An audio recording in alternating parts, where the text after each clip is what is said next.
This week, the music streaming service Spotify removed R&B singer R. Kelly from its playlists, which means fewer listeners will discover or hear his music.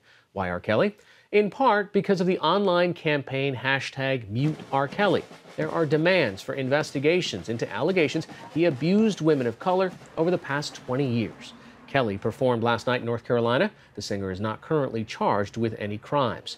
Spotify cited its new hate content and hateful conduct policy as justification. And other streaming services have also removed R. Kelly from playlists, although his music is still available on these platforms. Joining me now is Joan Salzman, senior reporter for CNET, who is following this issue. This isn't necessarily a conversation about R. Kelly, but really about the step that Spotify has taken. What makes this such a big deal?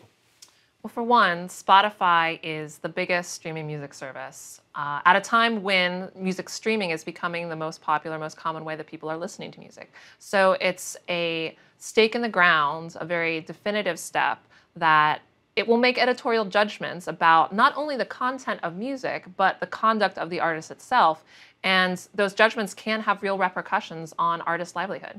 There's a part of their policy that I want to pull out. It says, what about hateful conduct by an artist? It says, we don't censor content because of an artist or creator's behavior, but we want our editorial decisions, what we choose to program, to reflect our values. When an artist or creator does something that's especially harmful or hateful, for example, violence against children and sexual violence, it may affect the ways we work with or support that artist or creator. That's a portion of this conduct policy that they changed.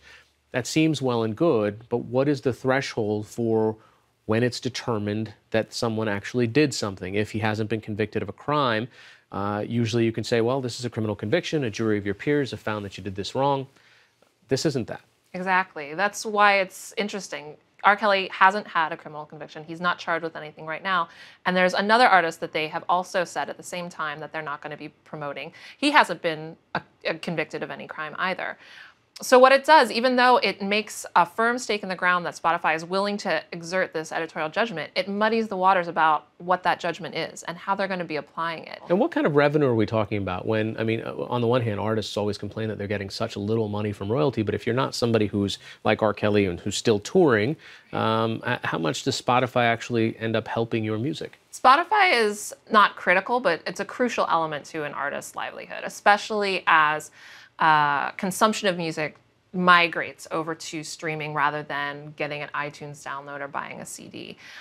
Touring, of course, is a giant element to help how artists make money, but that recurring revenue comes from more often streaming. And in the case of Spotify, it's the biggest streaming subscription service, and its subscriptions pay a lot better than if you were to stream an R. Kelly song on YouTube and just watch the video, but listen to the song. That pays a lot less than what you would get paid as an artist if a subscriber listens to your music.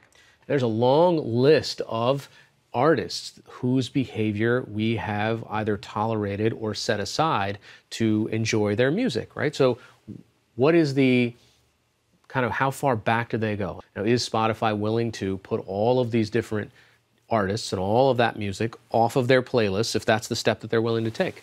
These popular playlists, they can make and break artists. And so if Spotify is going to use conduct as a decision-making tool in whether or not they want to promote an artist, then it raises questions about, will the artists that become huge be different? Will we have different art because of these decisions? All right, these are all important questions. Joan Salzman from CNET, thanks so much for joining us. Thank you.